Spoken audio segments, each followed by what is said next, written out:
Olá, seja muito bem-vindo ao Jornal da Record News. Esta edição também está ao vivo no nosso canal do YouTube e no Facebook da Record News. Vamos aos destaques desta quinta-feira. Desemprego atinge 12 milhões e 300 mil brasileiros. A taxa de desocupação subiu de 12,4% para 13,1% em julho, segundo o IBGE.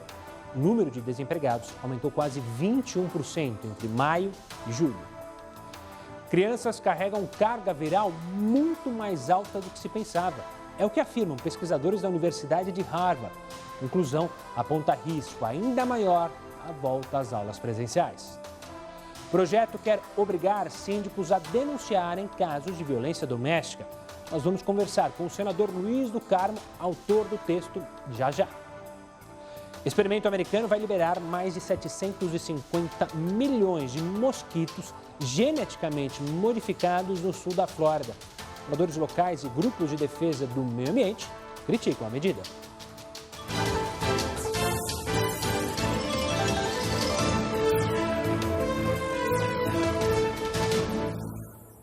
E os deputados decidiram agora há pouco manter o veto do presidente Jair Bolsonaro ao reajuste salarial de servidores.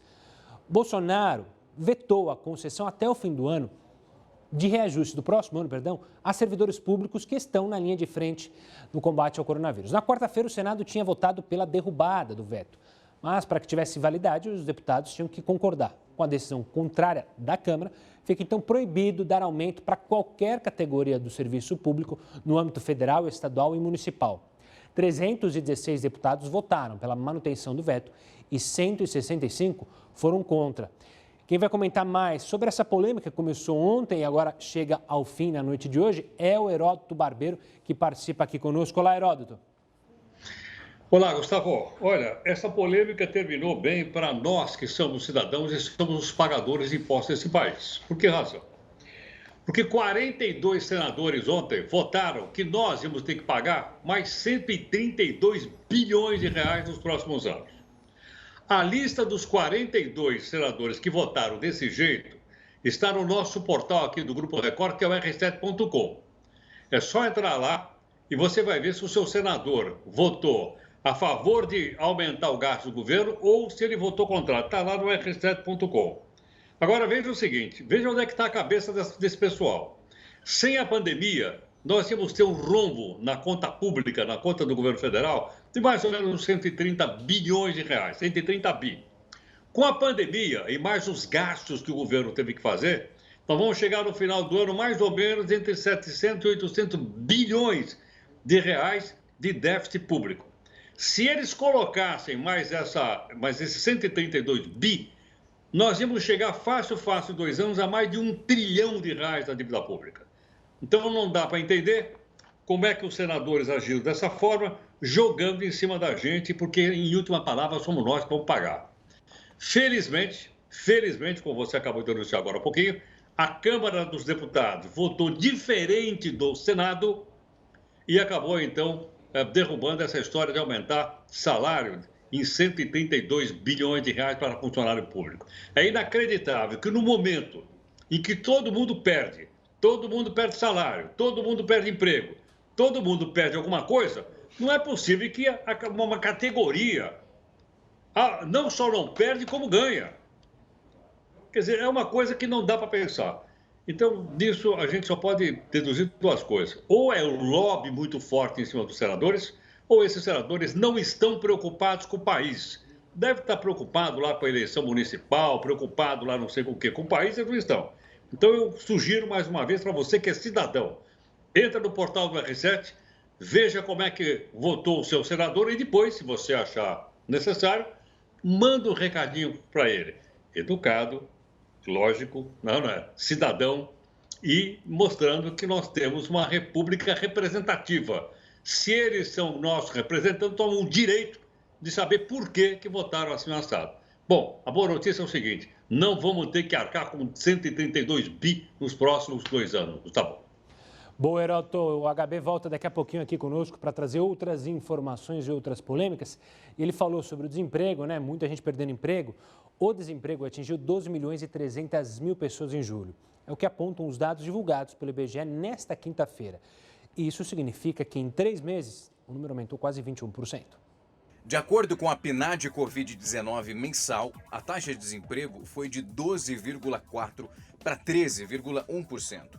Apenas no mês de julho, 438 mil pessoas ficaram sem emprego, isso fazendo uma comparação com junho. O número de pessoas empregadas caiu para 81,5 milhões. Os informais, ou seja, quem não é registrado na carteira de trabalho, chegaram a 29,3 milhões em maio.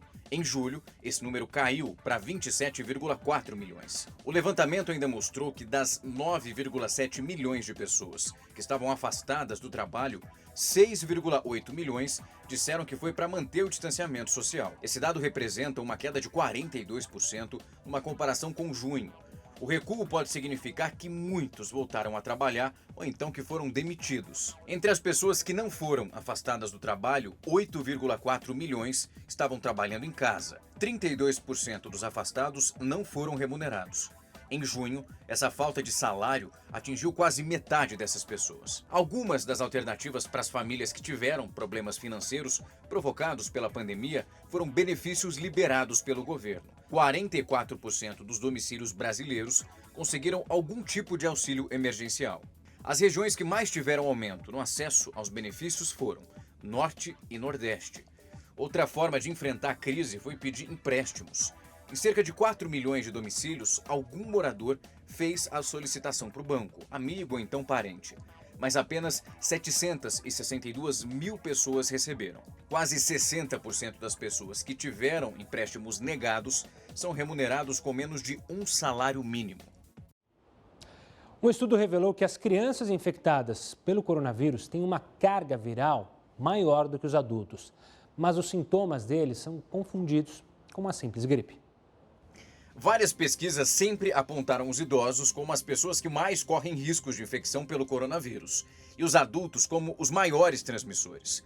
Mas uma pesquisa, realizada pela Universidade de Harvard, mostra que as crianças infectadas pela Covid-19 apresentaram uma carga viral nas vias respiratórias mais alta até do que adultos hospitalizados em UTIs. Essa pesquisa revela ainda que, independentemente de apresentarem ou não as complicações por causa da doença, as crianças podem transmitir o vírus, já que a carga viral é bem alta.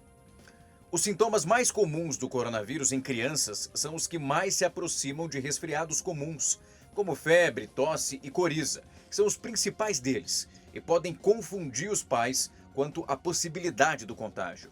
Sem contar que, em diversos casos, as crianças não apresentam sintomas. O estudo identificou que elas têm menos receptores do vírus e a doença é mais branda e tem uma melhor resposta imunológica. Ao todo, 192 crianças e jovens com idade entre 0 e 22 anos participaram dessa análise. A pesquisa também levantou dúvidas sobre a retomada das crianças às aulas presenciais. Para os pesquisadores, é preciso planejamento para evitar a propagação do vírus. Os autores do estudo fizeram recomendações e também pediram às escolas que não utilizem a medição de temperatura ou então os sintomas clínicos como base para poder diagnosticar se uma criança está ou não com a Covid-19. E o Instituto Gamaleya anunciou que a vacina russa contra o coronavírus vai garantir a imunidade à doença por no mínimo 2 anos. A vacina foi registrada na semana passada pelo governo russo, mas até agora não foram publicados estudos que mostram os resultados dos testes de imunização. Os cientistas falaram que a vacina será aplicada a partir da semana que vem em mais de 40 mil pessoas em 45 centros médicos na Rússia, como parte da fase 3.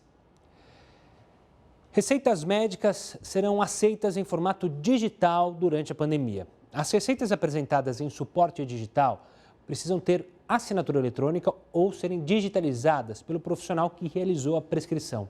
A norma também determina que compete ao Conselho Federal de Medicina a regulamentação da telemedicina após o período da pandemia. Uma pesquisa mexicana encontrou o que ela chama de ponto frágil do coronavírus. Pois é, essa pesquisa analisou as diferenças entre o coronavírus de 2003 e o que causa a Covid-19 neste ano e encontrou um ponto onde o vírus pode ser atacado.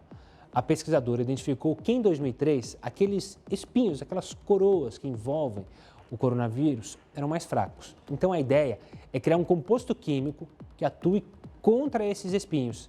De acordo com a cientista, se trata de uma forma de bloqueio.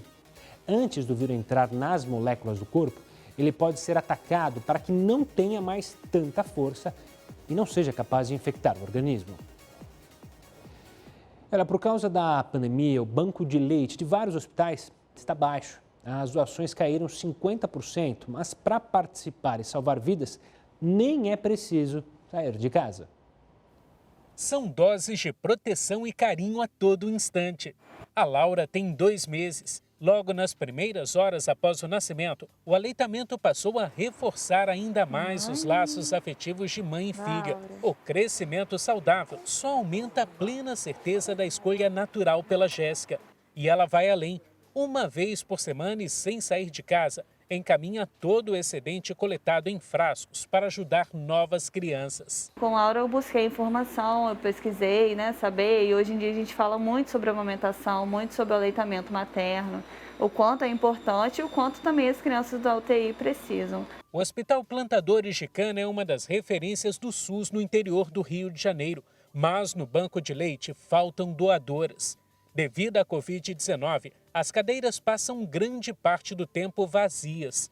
Nos estoques, os níveis são considerados críticos.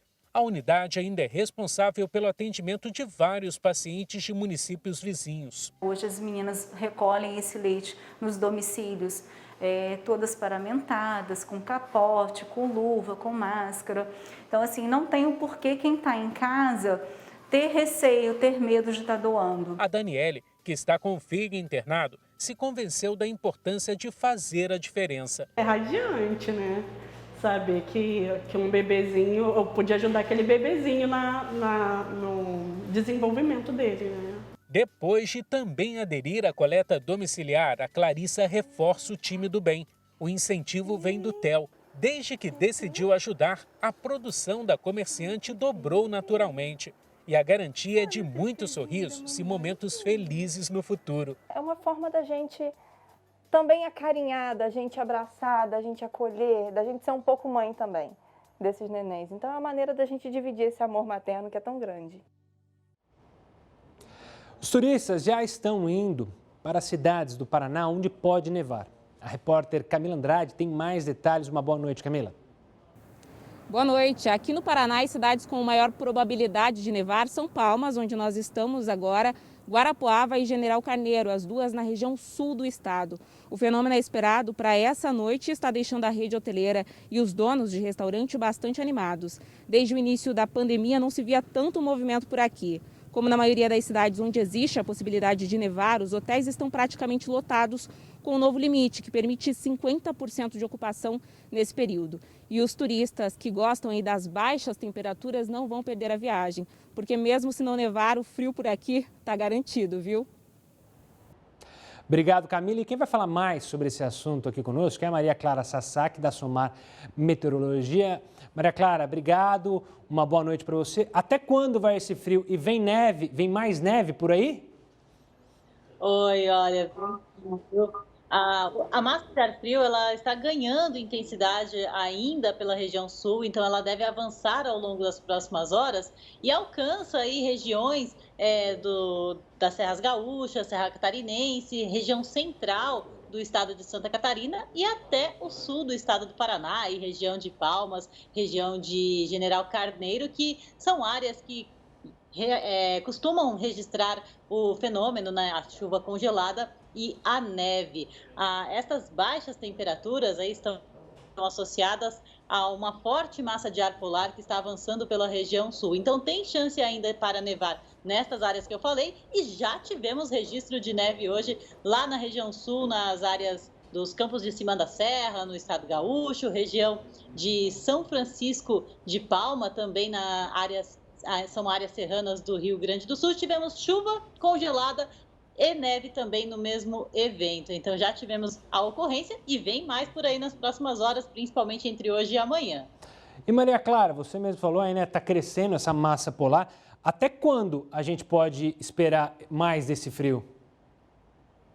Olha, pelo menos até domingo ainda tem chance para temperaturas bastante baixas, mas a chance de neve maior está concentrada entre hoje e amanhã. Então quem estiver interessado aí em ver os floquinhos de neve tem que aproveitar a noite de hoje, a madrugada, a próxima madrugada e até o amanhecer de sexta-feira. Depois disso, aí o ar frio acaba empurrando as instabilidades para o sudeste e a chance para nevar aí na região acaba diminuindo bastante. Mas depois disso vem também a chance para geada. Então, o fim de semana será marcado por temperaturas baixas no estado gaúcho, Santa Catarina, Paraná, até Mato Grosso do Sul, estado de São Paulo também devem registrar temperaturas baixas. E muita atenção para o risco de geada também em grande parte do estado gaúcho ao longo do sábado e também no interior de Santa Catarina e no oeste do Paraná. A partir de domingo, essa massa de ar polar começa a perder intensidade,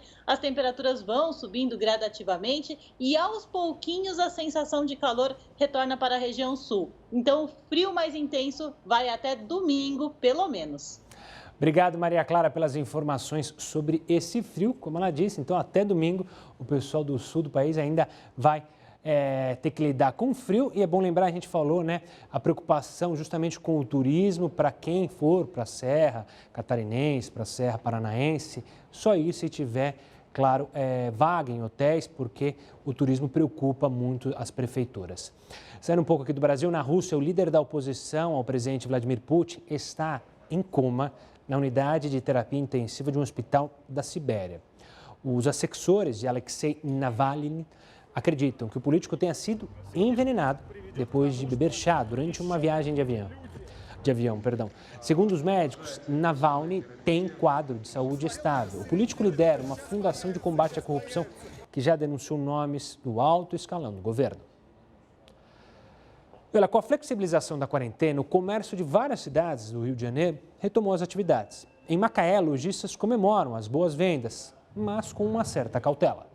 Sim, tem sido o movimento na área central da cidade. O primeiro mês de reabertura foi positivo. Tudo que a gente queria era que a gente tivesse essa retomada da economia, que a gente estava precisando muito, né, de uma forma responsável e trabalhando. É um mês que todo mundo ficou satisfeito, voltou ao trabalho, o cliente também tem nos visitado, tem comprado, tem nos prestigiado. Apesar do crescimento nas vendas, a situação ainda preocupa o setor, que acumulou 2 tombos históricos seguidos. Em abril, a retração do comércio foi de 30,9% e, em maio, chegou a 21,2% com relação ao mesmo período do ano anterior. Os dados são da Câmara de Dirigentes Lojistas. Esse crescimento nas vendas deve continuar em agosto e setembro. Especialistas afirmam que o saque do FGTS e o pagamento do auxílio emergencial tendem a impulsionar a economia. Mas eles alertam, pode haver uma nova retração nos meses de outubro e novembro. A projeção é de que o setor volte a ficar aquecido em dezembro, com o pagamento do 13º e as possíveis contratações temporárias de fim de ano. Mas mesmo assim, não se pode garantir que iremos ter um cenário favorável como pré-pandemia. Isso de forma alguma irá acontecer, porque o estrago que foi feito, causado pelo isolamento social, será perceptível por pelo menos alguns anos. E a CBF já divulgou as datas das competições para o ano que vem.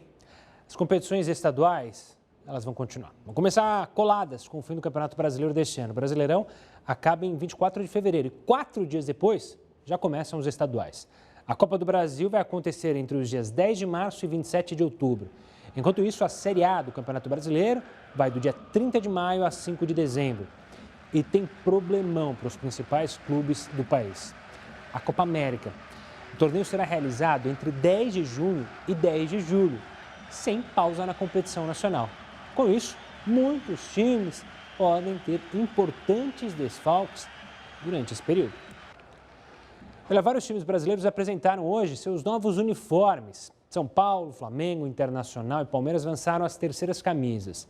A do Verdão foi desenhada em verde escuro com detalhes em neon. Já as do Internacional, Flamengo e São Paulo são produzidas todas pela mesma empresa de material esportivo. E os valores arrecadados com as vendas dos novos uniformes serão direcionados aos Médicos Sem Fronteiras para ajudar justamente no combate ao coronavírus. O uniforme do tricolor paulista é todo preto e com as listras tricolores nas mangas. Do Flamengo também segue a linha toda preta, mas com algumas listras em vermelho na altura da barriga. Por fim, a do Internacional é listrada em vermelho e laranja, inspirada no pôr do sol do Guaíba, bem pertinho do estádio Beira-Rio. Você se lembra daquelas operações policiais que ganharam o nome de Covidão? O Heródoto vai contar quais estados já foram palcos dessas ações e quem são os investigados para você ficar de olho. É já no próximo bloco.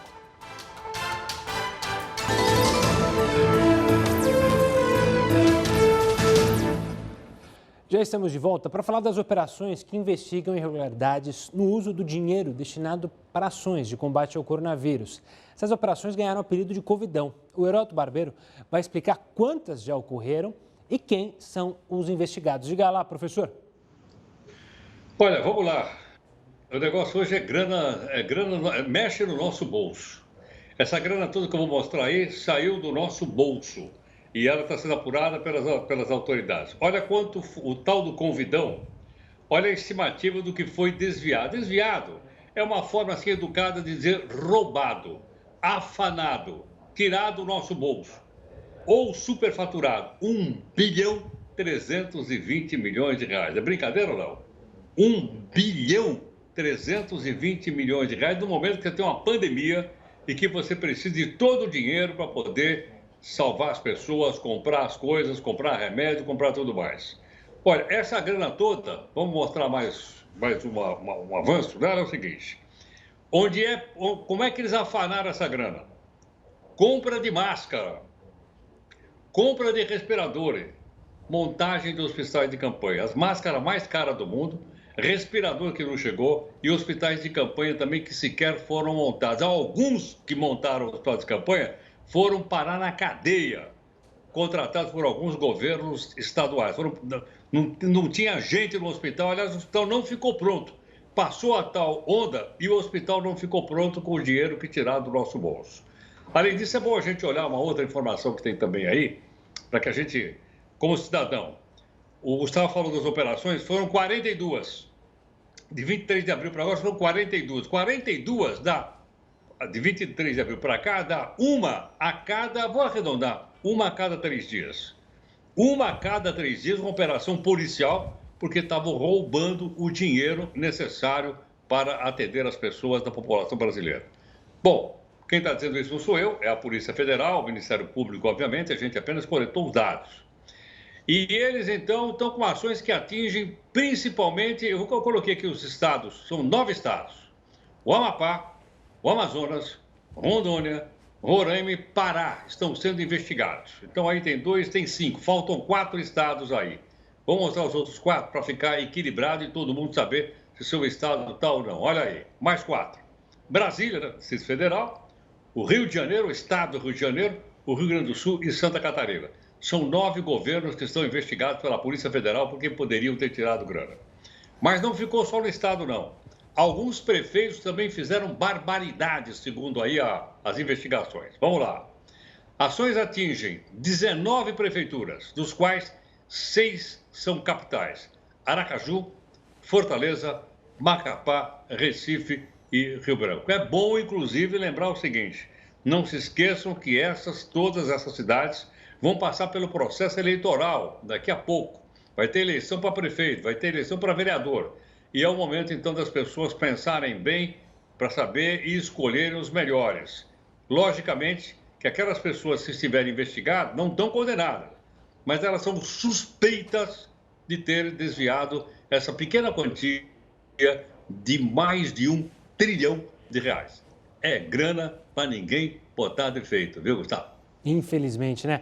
Obrigado, Heródoto. Daqui a pouco o HB volta aqui conosco para trazer outras informações. Agora a gente vai até os Estados Unidos, porque o ex-estrategista-chefe da Casa Branca, Steve Bannon, foi preso sob acusação de fraude. Vamos então até lá com a correspondente Evelyn Bastos. Boa noite, Evelyn. Oi, Gustavo. Muito boa noite para você, boa noite a todos que nos assistem. Olha, segundo o Departamento de Justiça, Steve Bannon é acusado de desviar dinheiro de uma campanha que arrecadou cerca de 142 milhões de reais para a construção de um muro na fronteira com o México. Ele e outros 3 parceiros que também foram indiciados estariam há meses usando parte da verba para despesas pessoais. Bannon vai responder por fraude e por conspiração para a lavagem de dinheiro. Se condenado, ele pode pegar até 40 anos de prisão. Nesta tarde, ele compareceu à corte, alegou inocência e foi solto depois de pagar uma fiança no valor de cerca de 28 milhões de reais. O presidente Donald Trump disse que não fala com o ex-estrategista há muito tempo, Gustavo.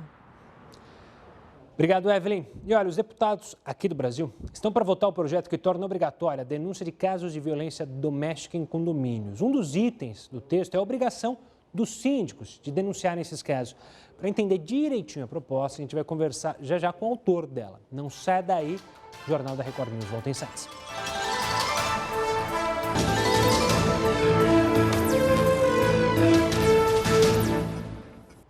Já estamos de volta para falar que o Brasil ainda não conseguiu acabar com os seus lixões.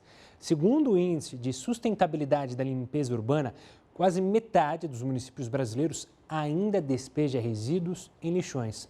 O Heródoto Barbeiro vai trazer mais detalhes sobre essa triste e grave situação aqui em nosso país. Diga lá, Heródoto. Olha, Gustavo, você sabe que existe lei dizendo que não tem mais lixão no Brasil. Há lei proibindo lixão no Brasil. Só que no nosso país tem lei que pega e tem lei que não pega. Então, se tem lei que pega e lei que não pega, como é que isso aí funciona?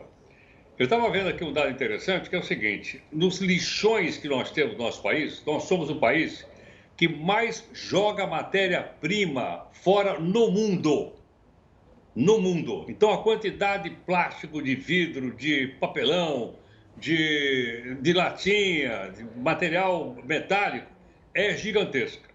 Se isso fosse simplesmente regulamentado, muita gente poderia viver da venda desse material, as cooperativas poderiam vender e nós não teríamos essas imagens que nós estamos mostrando aí, que são coisas do terceiro mundo, ou do quarto mundo, do quinto mundo, que é o lixão que nós temos espalhado ainda pelo nosso país.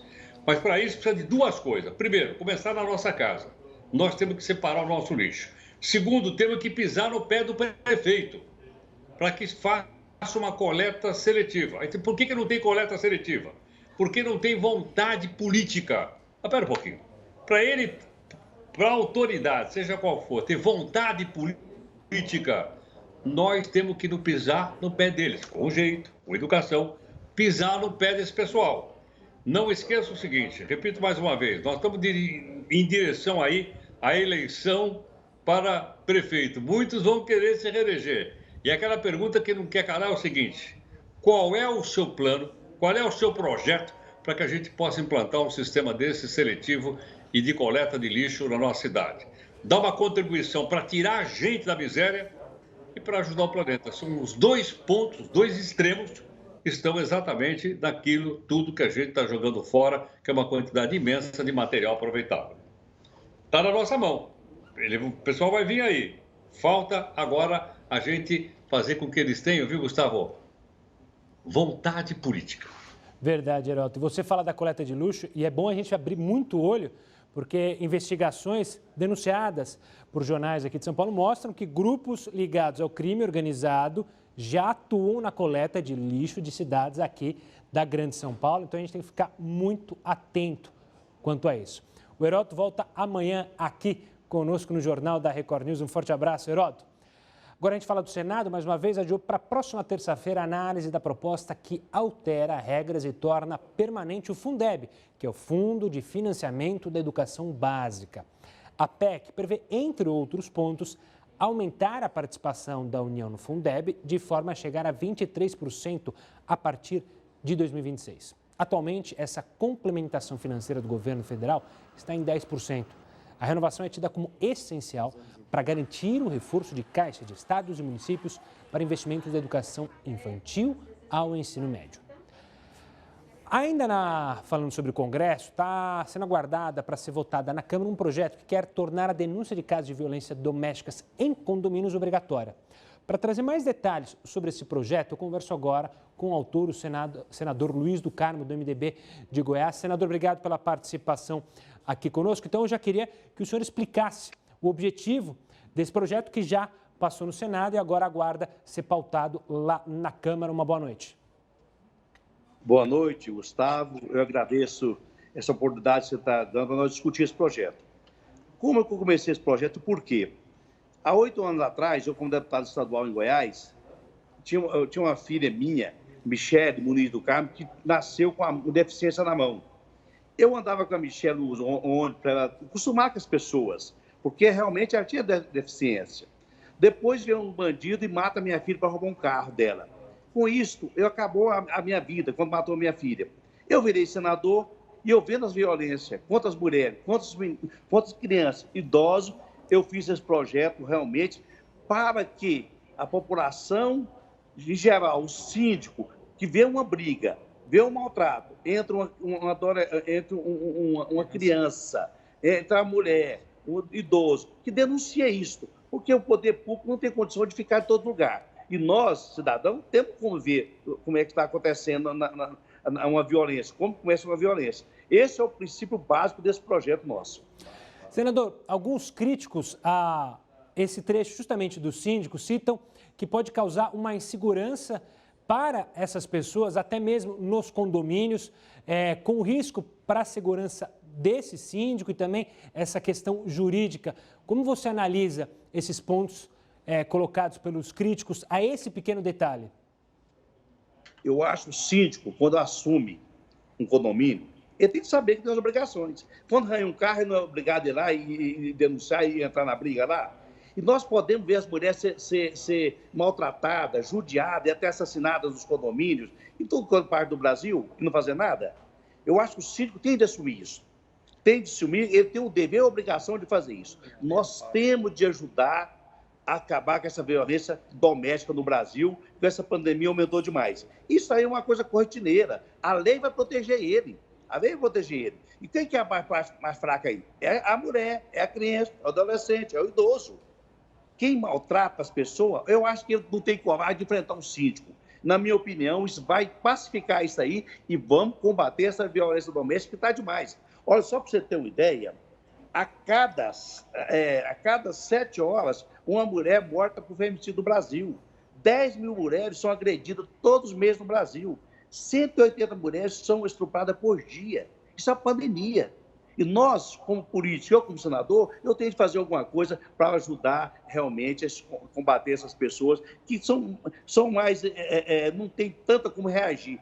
Quando a mulher está sendo agredida por marido, quem pode ajudar mais? Ela não tem como ajudar, a autoridade. Aí quem vê que está agradecendo, quem denuncia isso, a autoridade competente. Tá certo. Senador, quero agradecer a disponibilidade para o senhor conversar aqui conosco, falar sobre o projeto. Lembrando, o Senado já aprovou o projeto, ele está agora na Câmara e depende da votação. Claro que você que acompanha o Jornal da Record News, fica à vontade para participar conosco nas redes sociais e dizer se você apoia o projeto ou não, se tem essa insegurança com o síndico, enfim, a decisão é sua. Olha, cientistas americanos vão liberar mais de 750 milhões de mosquitos geneticamente modificados lá no sul da Flórida. A gente vai entender qual é o objetivo disso no próximo bloco, mas eu já te adianto, essa liberação está gerando polêmica por lá.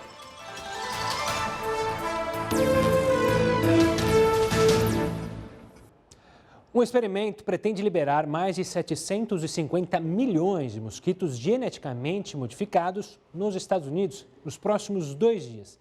Entenda isso na reportagem. O plano foi aprovado pelas autoridades nesta semana e foi alvo de protestos de milhares de residentes e de grupos de defesa do meio ambiente. Os 750 milhões de mosquitos vão ser liberados no arquipélago de Florida Keys, no sul da Flórida, entre 2021 e 2022. De acordo com a Oxitec, empresa que desenvolveu o mosquito, ele também está aprovado para ser liberado no condado de Harris, no Texas, a partir do ano que vem. O projeto tem como objetivo testar se um mosquito geneticamente modificado é uma alternativa viável para controlar o Aedes aegypti, transmissor de várias doenças mortais, como zika, dengue, chikungunya e febre amarela. Esse novo mosquito foi alterado para produzir filhotes fêmeas, que morrem na fase larval, bem antes de crescer o suficiente para picar e espalhar doenças. Isso porque apenas as fêmeas do mosquito picam para buscar sangue. Os machos se alimentam apenas de néctar e não são portadores de doenças. Por isso, apenas os machos vão sobreviver por outras gerações. A tecnologia parece inovadora, mas a empresa levou mais de uma década para obter essa aprovação. O estado da Flórida fez vários esforços, desde a pulverização aérea ao uso de peixes comedores de mosquitos para conter o Aedes aegypti, mas as tentativas não obtiveram sucesso. Esse mosquito geneticamente modificado já foi testado em campo no Brasil, no Panamá e nas Ilhas Caimã e teve uma alta taxa de redução do Aedes aegypti de até 95%. Embora a Agência de Proteção Ambiental dos Estados Unidos tenha aprovado o projeto, moradores e pesquisadores estão preocupados com uma suposta falta de supervisão do experimento. Logo que a notícia se espalhou, mais de 240 mil pessoas assinaram uma petição contra a proposta. Os grupos também temem que a disseminação no meio ambiente possa prejudicar espécies ameaçadas e em extinção, como pássaros, insetos e mamíferos que se alimentam dos mosquitos. O Jornal da Record News fica por aqui. Tenha uma ótima noite e siga bem informado. Acompanhe agora mais uma edição do Jornal da Record. Até!